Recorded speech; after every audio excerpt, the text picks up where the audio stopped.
जय Maharashtra public, तुमचं सर्वांचं माझ्या या नवीन ब्लॉगमध्ये स्वागत आहे। तर तुम्ही पाठीमागच्या ब्लॉगमध्ये बघितलंय आपण ओमकारेश्वर आणि जे ममलेश्वर आहे या ज्योतिर्लिंगाचं दर्शन झालेलं आहे आणि जवळपास दुपारचे 1 वाजत आहेत। आता हे जे रोड दिसत आहे आम्ही पुढचा पडाव जे आहे ते शेगाव आहे। तर आम्ही सगळेजण आता इथं थांबलेलो आहोत मित्रांनो। तुम्हाला सर्व दाखवतो काय करणार आहे। दुपारचा टाइम झालाय, लंच करणार आहोत। आता बघा आम्ही सर्व थांबलो आणि इकडं शेगडी वगैरे लागलेली आहे। छान असे बघा आपली गाडी थांबलेली आहे इथं आणि इकडं आता अंताक्षरीचा काम चालू आहे।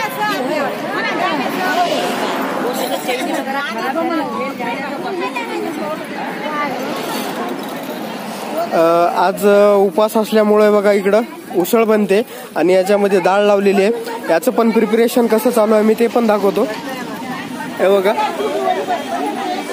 आता हे इकडे बघू शकता, इकडे हे सगळे व्हेजिटेबल वगैरे कट झाले आणि आम्ही सर्वजण इथे बसलेले होता।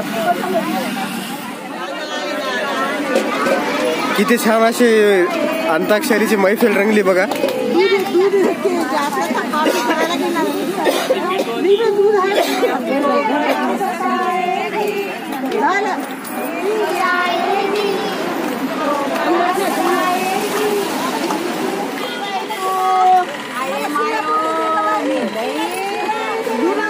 नाथाच्या पैठणून आलीस का?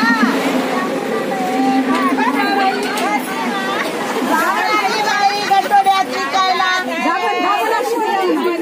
याच्यात आहे काळा मणी मुरड शेंगे।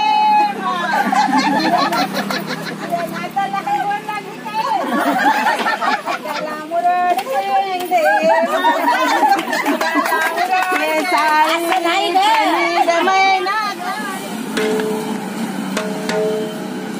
मस्त। आता इथं उसळ बनते मित्रांनो। काही जणांचं जेवण झालेलं आहे, आपण सुद्धा बसूया। सगळे मंडळी आता निवांत झालेत, पटापट आपली आता उसळ पण होईल। ज्यांना उपास आहे त्यांनी उपासाचं खातील आणि ज्यांना उपास नाही त्यांनी भात वरण बनवलंय। आपण मेनू दाखवतो पूर्ण तुम्हाला। हे बघा आज मेनू मध्ये काय काय आहे बघा। इकडं डाळ भात आणि हे उपासाची उसळ आणि थोडासा सलाड। मी फटाफट जेवण घेतो आता। खूप छान आहे, आपले सर्वजण बसलेले आहेत।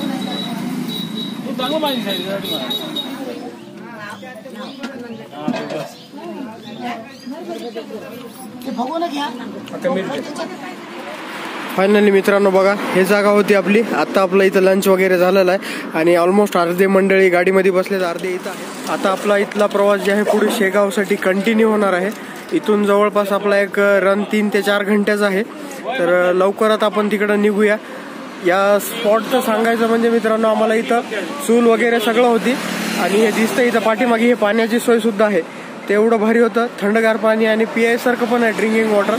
हे ओमकारेश्वर कडून येणारा रोड आहे मित्रांनो। तुम्हाला पण जर कधी जेवण वगैरे बनवायचं तर हे नक्की आहे।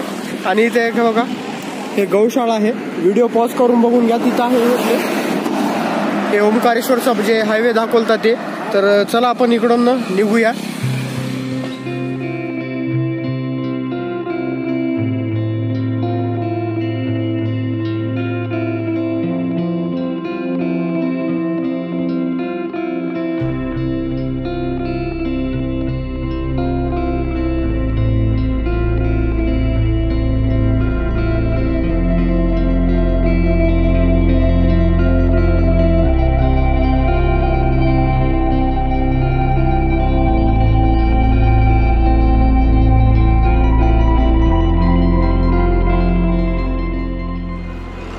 तर मित्रांनो तुम्ही बघू शकता हे आहे इकडला जे खंडवाचा रोड आहे आणि आपली आता इथं व्हेकल थांबली इकडं आहे ते ब्रह्मपूर आहे।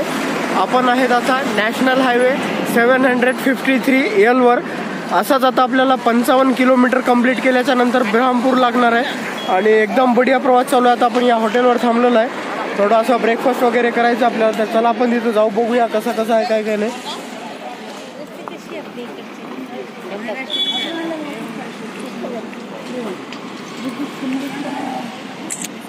सगळे मंडळी आपले चायच्या ब्रेकसाठी थांबलेत आणि बघा मी काय घेतलंय।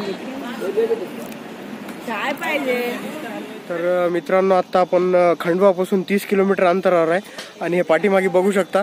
आता आपल्याला रात्रचा एक डिनर बनवायचा आणि आज चतुर्थी असल्यामुळे सर्व महिलांचा उपवास आहे. जवळपास एक 9-9:30 वाजता चंद्र आहे. तर सर्वजण बसलेत आणि हायवेवर आपली बस वगैरे इकडे थांबलेली आहे. तर आपण चला जाऊया आणि इकडे बघूया काय काय चालू आहे, कशी तयारी आहे.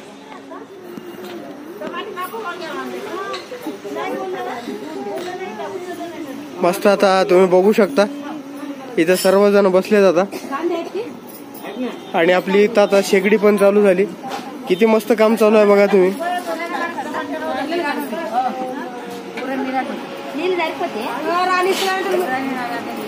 आज वांग्याच्या भाजीचा बेत दिसतोय मित्रांनो आणि इकडं कुकर चढवलंय. चतुर्थीचा जे आज उपवास होता मस्त आपल्या बघा इकडं जेवण वगैरे बनलंय. मेनू वगैरे मी सगळं दाखवतो. सगळे मंडळी बसलेत आपले जेवायला.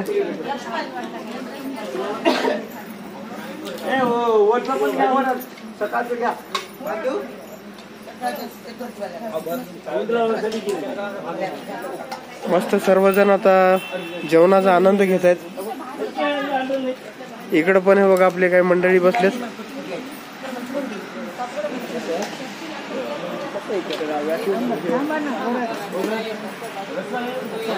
तर चला मी तुम्हाला मेनू पण दाखवतो. मी जेवायला बसतो आता. बघा छान असा गरम गरम भात आहे आणि इकडे आपला स्नॅक. आता लास्ट आमची पंगत बसलेली आहे. छान असं आपलं डिनर झालेलं आहे. आता आपलं जे खंडवा शहर होतं तिथून 30 किलोमीटर अंतरावर छोटूसंच गाव आहे बोरगाव म्हणून आणि आम्ही आता सर्व आपल्या गाडीमध्ये बसलेले आहोत. तर आपण आता आपला जे शेगावचा जे प्रवास आहे इथून कंटिन्यू करणार आहोत. खूप छान हायवे आहे मित्रांनो. आता बुरहानपूर असं नावाचं शहर येते पुढे, बघूया. मला पण नाही माहीत. मध्य प्रदेशमध्ये हा रूट माझा फर्स्ट टाइम आहे.